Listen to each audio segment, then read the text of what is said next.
So I've been dropshipping for about over 2 years now.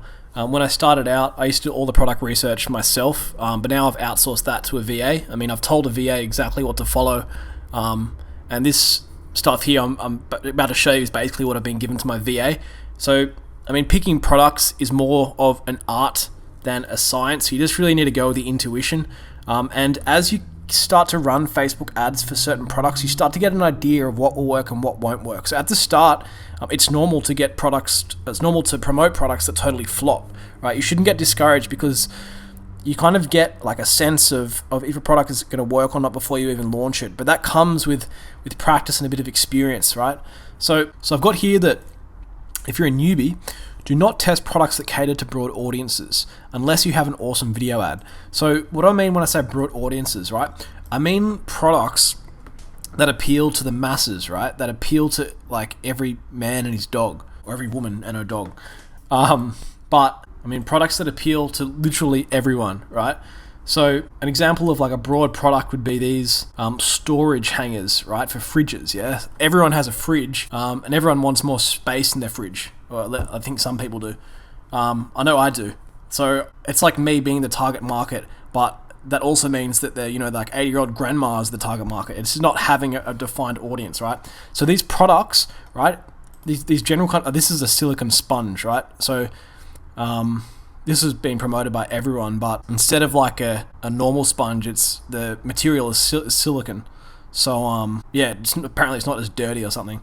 But anyway, these two products appeal to the masses, right? They appeal to like everyone who has a kitchen, basically. And the thing, the really good thing about these general products is that you can scale. You can do huge numbers with these, right? They're so scalable because the target market is so big.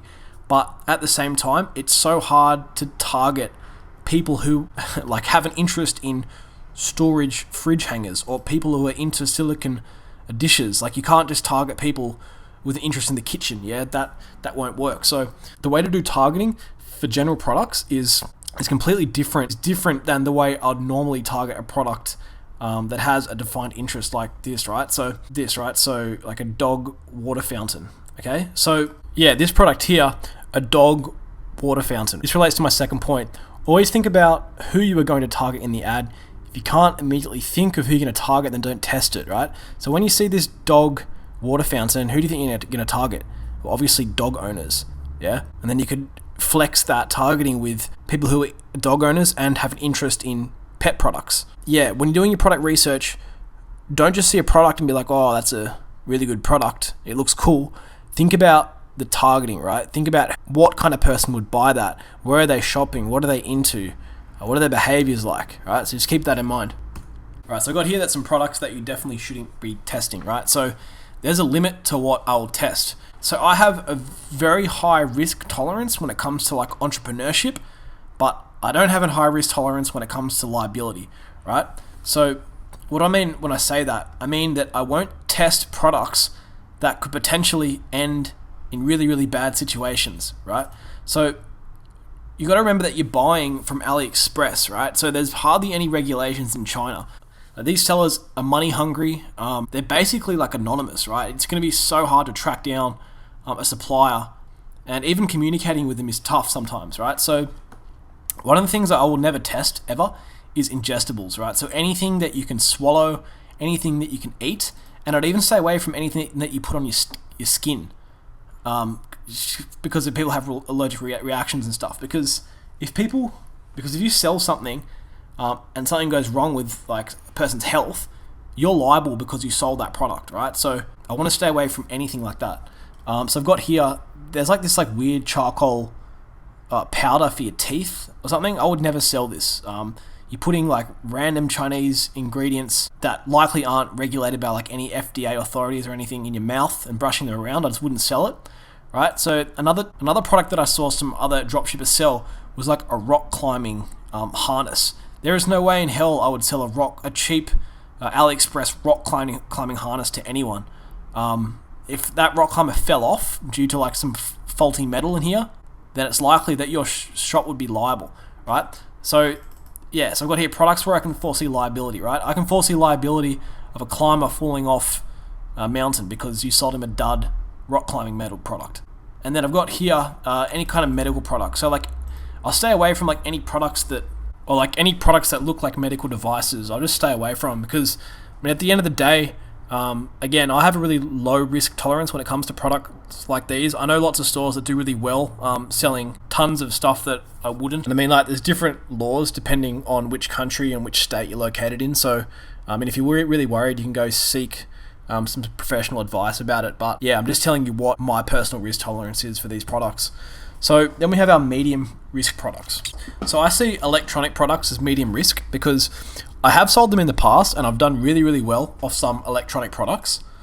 But there are a couple things that I'll always look out for, right? So I'll just start off with saying that, yeah, electronic products are medium risk due to high refund rates and chargebacks. So I've got down here as well that I will never scale an electronic product blindly, right? So what does that mean? So I will test electronic products blindly, which means that I will just get the AliExpress seller to send them directly to the customer, and I'll never touch the product.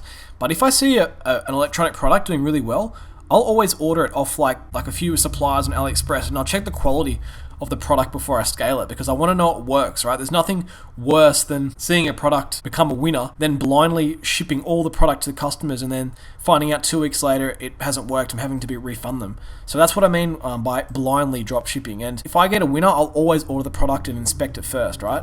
So yeah, the medium risk as well due to faulty or damaged products. There's a lot of electronic crap that gets sold on AliExpress. A lot of it can be faulty. This also goes back to the high refund rates, because customers can tell a lot of the time when something is a cheap knockoff and will ask for a refund. And then this is another problem that I get constantly as well. So products often come with no instructions or manual, especially if they're an electronic product. So what I do is I ask the supplier if it comes in a box and if instructions are included. So I usually ask like 3 or 4 different suppliers. If I find one supplier where they say, yes, it comes in a box and instructions are included, I'll go with that supplier, even if I have to pay a little bit more, because the refund rate and the chargebacks will be lower if customers know how to use the product, so if the instructions are included and it comes in a box. So some electronic products are literally shipped in like bubble wrap and tape. And that's a really, really poor customer experience when the person opens it and the buyer remorse comes up, and this will often lead to refunds. So yeah, I'd ask suppliers this before it as well, if it comes in a box and if instructions are included. And then yeah, I've got here as well that some products that have batteries in them will lead to longer shipping times in the UK. I haven't really noticed it on anywhere else, but I know for a fact that in the UK, I'm pretty sure they can't ship via e-packet. There's some other postal method that they'll need to use if they have batteries included. Electronic products can do really, really well, but just make sure that they work and you're not scaling a faulty product, and that will reduce your risks by selling this product. Okay, so this is another medium risk product. I basically never ever sell clothing, right? Yeah, I'm not a clothing seller. I haven't even really tried to sell clothing before, but I've heard stories from people selling clothing on AliExpress. It just doesn't fit, and lots of size charts in AliExpress will be wrong.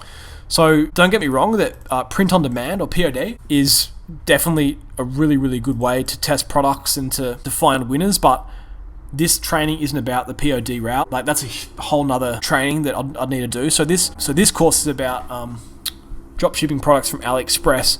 I'm not going down the POD route. And the clothing that is on AliExpress, I basically will never test. I mean, I'm sure that you could find some suppliers that would have good clothing, but again, I've never tested it, and I'm not going to sit here and talk about it if I haven't tested it before. So I've heard it's medium risk from other suppliers. I haven't really done it that much. Just make sure everything fits if you want to do it. So trademark products. So this is a product I would never test either, right? But I see like a lot of sellers testing out trademark products, and obviously I know a lot of sellers do really, really well doing this. So me personally, I'll never do it, and I'd recommend not to do it either. I don't think it's worth it.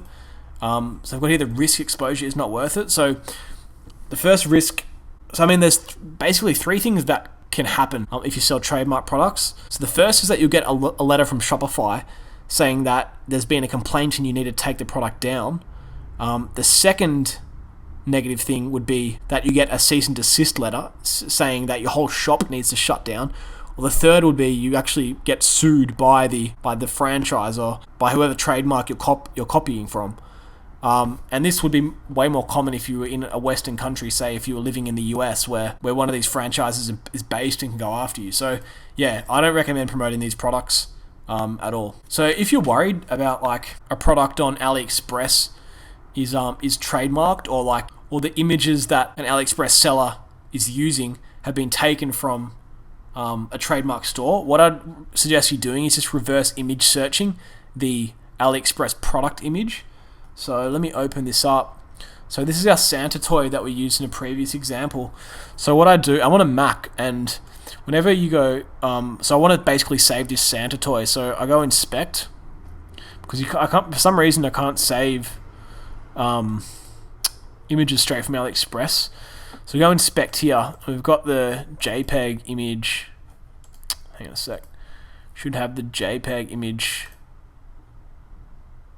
Yeah, that's the JPEG image there. So I'm just going to copy it. So Command C and paste it up here. I just want to go and save this. Yeah, so I just want to go save this now here. And then I just want to go reverse image search. There's a few reverse image search engines. I like to use TinEye. And what you can do is just upload this Santa picture. I mean, this product isn't going to be trademarked because, yeah, I don't think you're going to find this anywhere. It's probably not the best example, but you can just use TinEye and go and find if that AliExpress product image has been used on any other websites. Yeah, just to make sure.